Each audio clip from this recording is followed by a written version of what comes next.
આમ આદમી પાર્ટીના નેતા અને કામરેજ તાલુકા પંચાયતના વિરોધ પક્ષ નેતા જેડી કથિરિયાએ આજે કામરેજ 4 રસ્તા ખાતે આવેલ હનુમાનજી મંદિર પાસે મુલાકાત લીધી હતી।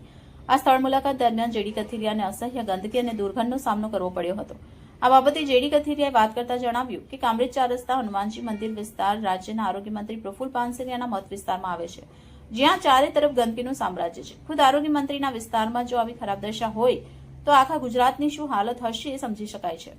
જેડી કથિરિયાએ વધુમાં જણાવ્યું કે આ વિસ્તારમાં મોટી હોસ્પિટલ, સ્કૂલો આવેલી છે, રોજના હજારોની સંખ્યામાં લોકો અવરજવર કરે છે। અત્યારે ડેન્ગ્યુ અને બીજી ઘણી બીમારીઓના વાવડ ચાલી રહ્યા છે, તો અહીંના કરતા હર્તાઓને વિનંતી છે કે આ વિસ્તારમાં તાકીદે ગંદકી દૂર કરી રોડનું કામ તાત્કાલિક ચાલુ કરવામાં આવે।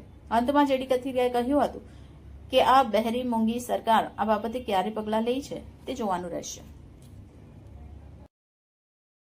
નમસ્કાર, મારું નામ જેડી કથિરિયા, કામરેજ તાલુકા પંચાયત, વિપક્ષ નેતા આમ આદમી પાર્ટી।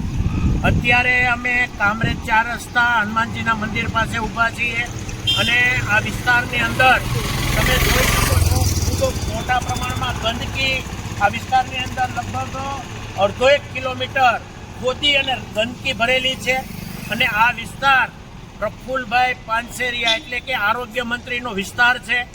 જો પોતાના વિસ્તારની અંદર પણ આવી હાલત હોય તો તમે સમજી શકો છો કે ગુજરાતની અંદર શું હાલત હશે। અહીંયા મોટી હોસ્પિટલો પણ આવેલી છે, આગળ સ્કૂલ પણ આવેલી છે અને અહીંયા હજારોની સંખ્યામાં લોકો અવરજવર કરે છે। અત્યારે ડેન્ગ્યુના અને અન્ય ઘણા રોગોના વાહ પણ છે।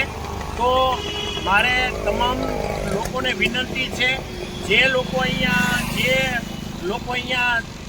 દેખરેખ રાખે છે એમને વિનંતી છે કે જલ્દીમાં જલ્દી કાં તો આ રોડનું કામ ચાલુ કરવામાં આવે, નહીતર આ ગંદકી છે એમનો નિકાલ કરવામાં આવે।